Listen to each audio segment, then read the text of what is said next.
E quais são as principais referências de vocês? Essa pergunta ela é complexa, né? Ela é complexa, né? Porque tem muitas camadas, né? E eu fico pensando, quem tá escutando, qual é a relevância das minhas referências. Mas eu vou falar a partir de mim. Porque, de forma nenhuma, desmerecendo referências como teólogas, pastoras, pessoas que eu admiro muito.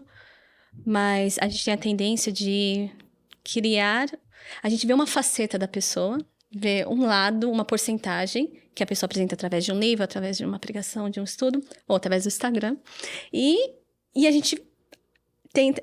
Isso para mim não pode servir como referência. Pode servir como aprendizado, como encorajamento, inspiração. Mas se eu colocar uma pessoa que eu conheço, que eu não conheço pessoalmente, como referência... Isso é quase uma idolatria. Eu tô criando uma imagem do que eu acho que aquela pessoa baseado numa porcentagem mínima que eu conheço sobre ela e tentando replicar isso na minha vida.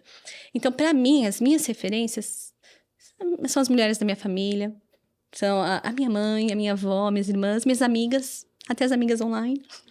E são essas pessoas que caminham comigo, que andam comigo, que eu consigo ver a tristeza delas, a alegria, a poesia da vida delas. Que eu tô lá com elas, a gente tá caminhando junto. Então, isso pra mim é referência porque é real. Então, é isso que me toca. E poder... E não entrar nesse lugar que eu falei, é tão fácil entrar de desumanizar o outro. Por ele estar em um lugar, não sei se admiração, é colocar a pessoa num pedestal, né? Que acontece muito no meio, especialmente com pastores, com essas, não tem direito de errar, nada. E então isso é desumanizar o outro. Então e eu não vou conhecer pessoas que eu admiro dessa forma. Eu não tenho, talvez quem quiser me conhecer pode nem pessoas que eu admiro, elas sabem que eu tento entrar em contato, tá? Mas não é essa convivência. Então eu acho que é no caminhar. Então minha referência são as pessoas que caminham comigo, as pessoas que convivem e no dia a dia. Eu pensei a mesma forma com a sua pergunta agora. Porque a primeira mulher que me vem à cabeça é a minha mãe, que é a questão da ancestralidade, né? Eu vejo a luta, tanto de criar meu irmão, a mim, e lidar com casa, lidar com trabalho. Então, assim, é uma mulher que estava o tempo todo envolvida com profissionalismo, com lar, com os ensinamentos e com as questões da igreja, e que minha mãe, se precisar, ela se desloca para me ajudar, para ajudar meu irmão, e vai estudar, você quer fazer uma festa, vai fazer sua festa. É aquela mulher que está ali do lado, né? Que pega mesmo para si e fala, vamos lá, que se tiver muito difícil para você, eu te ajudo. Então, um exemplo de ancestralidade em questão de mulher, a mãe tá no topo, né? Uma outra mulher que eu penso que ela foi minha professora e orientadora é a Regina Sanches, né? Ela é da teologia latino-americana, é uma mulher que ela começou os estudos depois dos 30 anos, então ela serve como referencial, ela tem mestrado, ela é orientadora universitária, ela é professora, ela é pastora.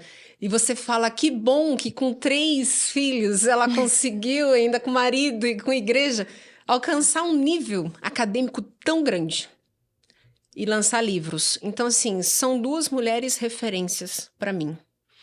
São essas mulheres.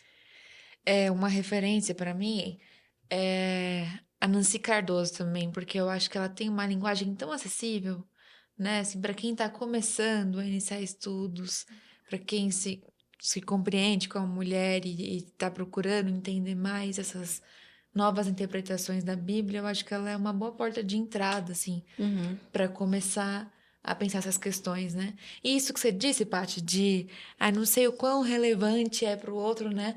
Mas, normalmente, quando eu, por exemplo, faço essa pergunta para homens, quais são suas referências, eles raramente veem uma resposta como essa, assim, sabe? De trazer para o pessoal, de trazer para a caminhada. Vai citar alguém que é muito referência na área que eu estou fazendo essa pergunta, o que também é legítimo. Sim. E que aí, para o outro que está vendo a gente conversar, é super importante também ter, tipo, vamos dar um outro olhar para essa pergunta mesmo, né? É a forma como a gente está interpretando. Essa pergunta quais são as suas principais referências?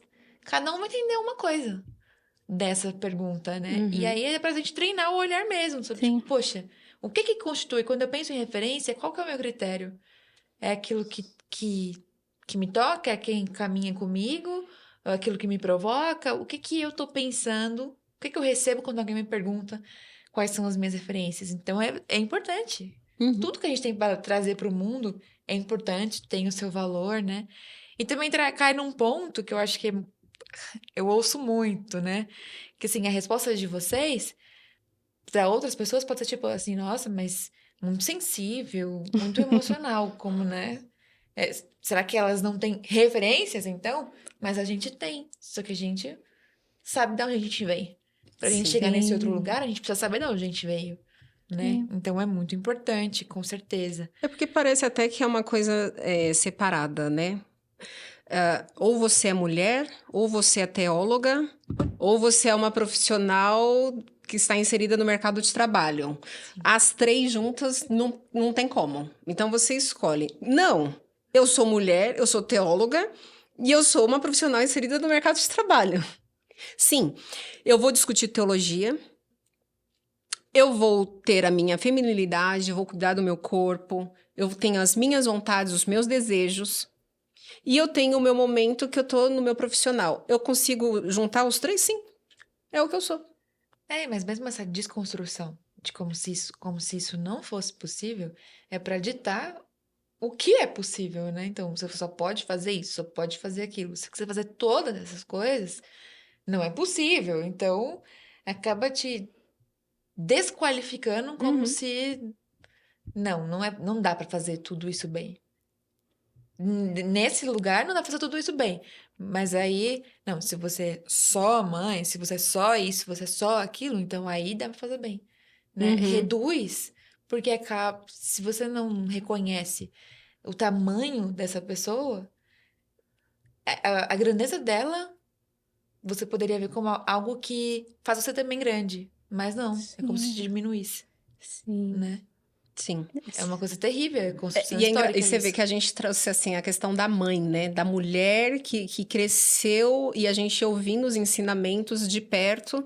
ah, Isso me faz lembrar muito, assim, da construção religiosa das primeiras sociedades, de como era estruturado no início e de como os homens eram tidos como os grandes protetores das famílias, né? Então é sempre a figura do homem ditando aquilo, e não da mãe, não da mulher. Então o homem, a gente vê assim, até a teóloga Franciele Fagundes, ela vai traçar isso, ela fala assim, olha, na sociedade greco-romana, a figura paterna é quem ditava a religião.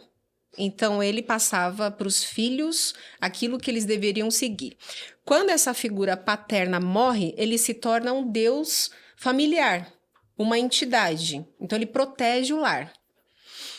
Cada família, então, vai ter o seu deus, que era a figura de um homem, né? Que ele morreu.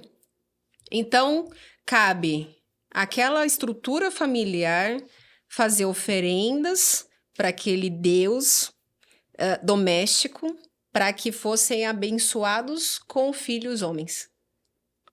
Então, para uma mulher não ter só ter filhas mulheres é como se fosse uma maldição. Ela precisava sempre ter filhos homens para que aquela religião doméstica fosse perpetuada. É, e isso é uma herança até hoje, né? Porque Até hoje. a minha família é pequena, a minha avó teve minha mãe e minha tia.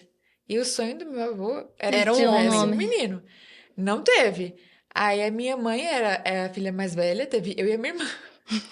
Aí a minha tia teve dois meninos, e quando meu primo nasceu, foi assim, nossa, uma festa absoluta.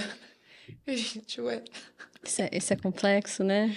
Sim. Eu também venho de uma família só de mulheres também. E E é uma somos. família muito forte, né? Tenho muito orgulho da minha família. E a gente carrega muito esse estigma do tipo, a mulher como frágil, a mulher como dependente do homem, porque você precisa estar sujeita ao homem, tanto, principalmente dentro da igreja, né? Você quer ser pastor, a não ser que o seu marido seja pastor também, porque daí, né, você tem aquela figura. Então, ter referenciais mulheres é essencial para nós.